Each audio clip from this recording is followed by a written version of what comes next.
Meu filho, eu, Jesus, estou aqui para te lembrar que a verdadeira riqueza não está no acúmulo de bens materiais, mas sim naquilo que é eterno e espiritual. Não digo que o dinheiro seja algo negativo, mas é importante manter uma perspectiva correta sobre seu significado. Buscar riquezas materiais pode consumir sua energia e desviar sua atenção daquilo que realmente importa. Apegar-se ao dinheiro pode gerar ansiedade, ganância e uma busca incessante por mais.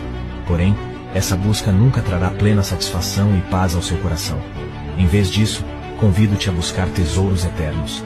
Invista no amor ao próximo, na generosidade e na construção de relacionamentos significativos. Valorize a bondade, a compaixão e a ajuda aos necessitados. Essas são as verdadeiras riquezas que trazem contentamento e felicidade duradouros. Lembre-se também que tudo o que tens vem de Deus.